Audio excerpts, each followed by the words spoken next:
다음은 시계에서 아주 중요한 부분 중에 하나인 방수입니다. 어느 기계나 물이 많이 들어가면 부식되고 고장나듯이 손목시계도 마찬가지입니다. 물속에서 사용할 수 있는 특화된 시계가 아닌 이상 최대한 물은 조심해 주시는 게 좋습니다. 그럼 방수에 대해 조금 더 자세히 알아볼까요? 방수 기능은 시계 케이스 내로 물이나 습기가 침투되지 않도록 하는 기능을 말하는데요. 방수의 단위로는 ATM, 바, 미터를 사용합니다. 먼저 ATM은 대기압을 의미하며 1기압 혹은 1ATM이라고 이야기합니다. 바는 압력의 단위입니다. 앞서 말한 1기압과 동일한 수치로 사용됩니다. 미터는 M으로 표시하고 물의 깊이, 수심을 이야기하는데 보통 10m 수심에서 1바의 압력이 작용하므로 1기압, 1바, 10m는 동일한 의미로 사용되고 있습니다. 이 수심과 압력에 따라 시계가 견딜 수 있는 방수 단위를 표시는 하고 있지만 고객님들께는 좀 더 충분히 설명해 주셔야 합니다. 보통 고객님들은 20m 방수 시계를 구매하시면 20m 수심까지는 들어가도 끄떡 없을 거야 라고 생각하십니다.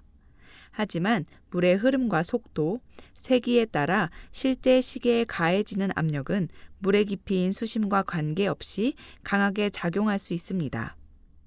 예를 들어 수도꼭지에서 물을 틀자마자 강하게 쏟아져 나오는 물의 수압은 수심 20m 부근에서 움직이지 않은 상태로 받는 수압의 세기보다 훨씬 더 클 수 있기 때문에 일상생활에서 시계에 물이 들어갈 수 있는 이유가 됩니다. 이처럼 일상생활에서 오해할 수 있는 부분이 본인은 세수만 했고 비를 잠깐 맞은 것뿐인데 왜 물이 들어가냐 라고 하실 수 있다는 거죠. 그러니 시계에 표시된 방수 표기대로 설명을 해주시는 것보다는 다이버 시계가 아닌 이상은 최대한 물과 멀리 해주시는 게 좋다고 말씀해 주시기 바랍니다. 다음은 일상의 생활 중에 물을 접할 수 있는 환경들에 대한 가능과 불가능을 나타낸 표인데요. 이 표는 참고만 해주시고 첫째도 조심, 둘째도 조심, 셋째도 조심해 주실 것을 강조해 주시기 바랍니다. 간혹 가다가 다이버 시계를 구매하시고 사우나나 목욕탕과 같은 곳에 착용하신 채로 들어가시는 분들이 계신데요. 목욕탕은 높은 온도에 따른 기압차와 고온으로 인한 시계 내부 공기 팽창 등으로 인해 레벨이 높은 다이버급의 손목시계도 고장날 염려가 있으므로 착용에 주의해야 합니다. 또한 목욕과 동시에 손목시계를 씻기 위해서 샤워기를 무리하게 직접 쐬는 것 또한 시계에 강한 수압이 작용한다는 것을 잊지 마시고 각별한 주의를 기울여 주셔야 합니다. 이런 설명을 해주심에도 불구하고 방수로 AS를 맡기시는 분들이 많으시죠? 방수 기능은 영원하지 않습니다.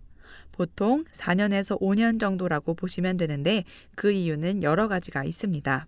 하나의 이유로 케이스와 케이스 사이에 고무 소재 게스킷이 노화되는 경우 수분이 침투하기 좋은 환경이 되기도 하고 시계방에서 전지 교체를 하시고 케이스가 변형되거나 그 안에 게스킷이 잘못 안착이 되어 있는 경우는 방수 기능이 현저히 떨어지게 됩니다.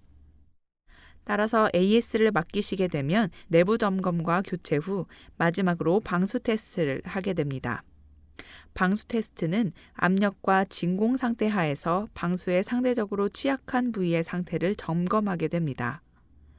먼저 압력 테스트는 시계에 일정한 압력을 가하고 압력이 일정하지 않은 곳이 있는지 확인하므로 손상되었거나 노화된 게스킷을 발견하고 유리의 균열이나 틈새 상태를 확인할 수 있습니다.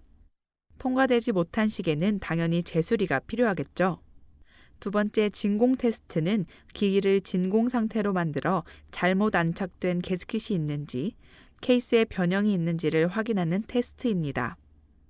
여기서 최대 밀폐 지수도 확인할 수 있는데 ISO 기준에 의하면 2바 압력하에 1분 동안 공기를 투입하였을 때 수치가 50 마이크로그램 이하가 되어야 정상입니다. 50 마이크로그램을 초과하게 되면 케이스에 변형이 올 수가 있고 케이스에 따라 다른 기준이 명시되어 있으니 참고하시면 될 것 같습니다. 이러한 수리와 테스트가 끝난 시계들은 이 테스트 결과지와 함께 매장에 보내지게 됩니다. 한 번쯤은 다 보셨을 것 같은데요. 방수 테스트 결과지 보시는 법은 위쪽은 진공 테스트, 아래쪽은 압력 테스트입니다. 이 결과지는 두 가지 테스트 모두 통과했다고 나오네요. 매장에서도 결과지 보시고 고객님들께 설명해 주시면 될 것 같습니다.